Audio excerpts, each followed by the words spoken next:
That's not what Hur did. Hur saw that he needed help. He needed to be strengthened. He needed someone to help hold those hands up. And so Aaron got on one side, and Hur got on the other. And so they helped strengthen Moses so the Israelites would win that battle.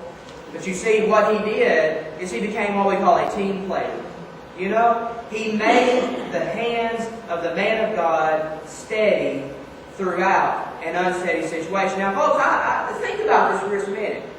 And I couldn't really stand here and hold my hands up like this for about 5 minutes before I'm going to start getting tired. And you see, that's what happens in life.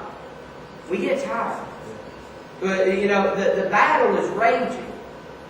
And so we need those people. We need somebody on our left. And we need somebody on our right. There to offer that word of encouragement instead of us being discouraged. You know, that's what the Apostle Paul himself talked about in 2 Corinthians chapter 7. I want to read you from a different translation.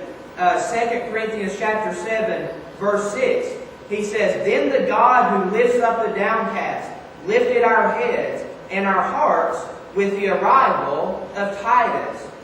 So do you see how the encouragement came to Paul? Paul said, we're discouraged. But God lifted up our heads because He sent us somebody. He sent us Titus. But now that's not what else. Then he says in verse 7, "We were glad just to see him, but the true reassurance came in what he told us about you, how much you cared, how much you grieved, how concerned you were for me." He says, "I went from worry to tranquility in no time." You see, listen, church, we all understand the need to receive affirmation and encouragement. But it is something that we must do for our brothers and our sisters in Christ. You know, how hard is it to go throughout the week and maybe God just puts somebody on your heart. And maybe He will this week. And you just pick up the phone. Or you write a little note. It doesn't have to be anything big. You don't have to use fancy words or anything. But we need to practice that ministry of encouragement. Our words, they don't need to be polished or flowery. It just needs to be from the heart.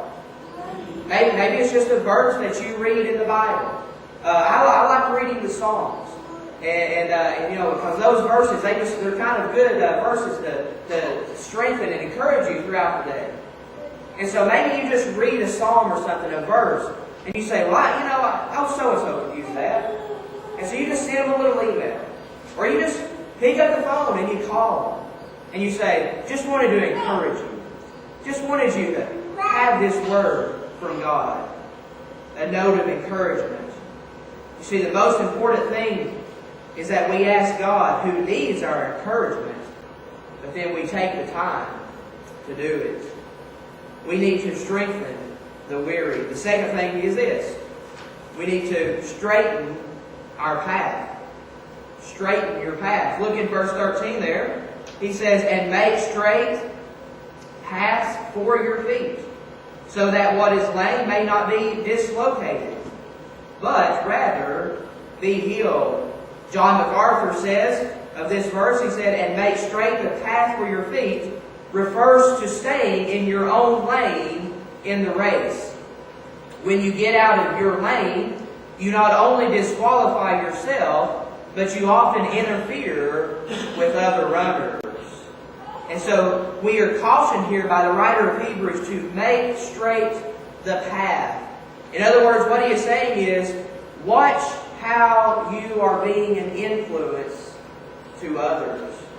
Because we all influence other people.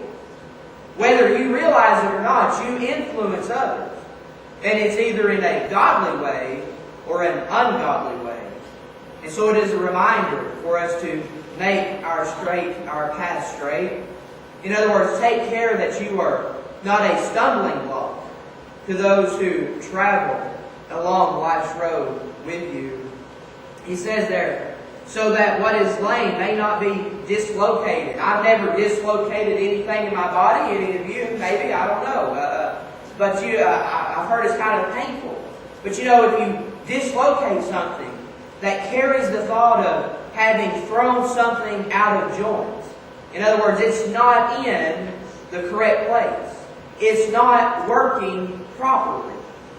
Okay? And so that's what he is referring to there.